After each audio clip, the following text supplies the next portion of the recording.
Hi అండి. ఎలా ఉన్నారు? బాగున్నారా? బాగుండాలని కోరుకుంటున్నాను.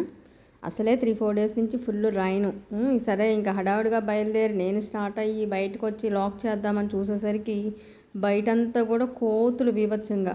సో మళ్ళీ డోర్ వేసేసాను, ఎక్కడ మీద పడతాయని భయం వేసి లోపలికి వెళ్ళిపోయి డోర్ వేసేసుకుని ఒక 10-15 మినిట్స్ తర్వాత అవన్నీ ఎటు వెళ్ళిపోయిన తర్వాత అప్పుడు నేనైతే స్టార్ట్ అయ్యి రావాల్సి వచ్చింది. సో దానివల్ల ఇంకా లేట్ అయింది. పిల్లలు ఎక్కడొచ్చేస్తారో అని కంగారు. సో జస్ట్ అలా నేను రీచ్ అయ్యి లాక్ తీయటం, ఇదే టైంకి పిల్లలు రావడం కూడా సేమ్ జరిగిందనమాట. అస్సలు ఒకసారి చూడండి ఆ కోతులు ఎలా ఉన్నాయో అట్లా చూపించాను మీకు. వీడియో అయితే ఒక స్మాల్ స్క్రీన్ చూస్తున్నారండి, కనిపిస్తున్నాయో ఆ బిల్డింగ్ మీద ఎలా కనిపిస్తున్నాయో లైన్గా ఒక 20-30 కోతులు మా బిల్డింగ్ చుట్టూ, మా క్రాస్గా ఉండే వాళ్ళ బిల్డింగ్ చుట్టూ కమ్మేసినాయి.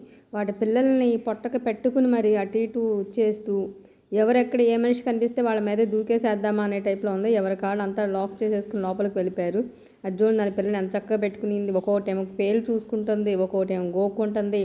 దాని ఇష్టం వాటి ఇష్టం అయినట్టు తాండవం చేస్తున్నాయి. మీకు వీడియోలో అయితే క్లియర్గా కనిపిస్తుందో లేదో నాకు తెలియదు, కానీ నాకు వాటిని చూస్తే నవ్వు వస్తుంది. సీక్రెట్గా ఒక పక్కనే నుంచుని ఏదో ఒక దగ్గరలో ఒక విండో ఉంటే ఆ విండోలోంచి ఫోన్ బయటకు పెట్టి అయితే నేను స్మాల్ వీడియో అయితే నేను తీయగలిగాను. Thank you.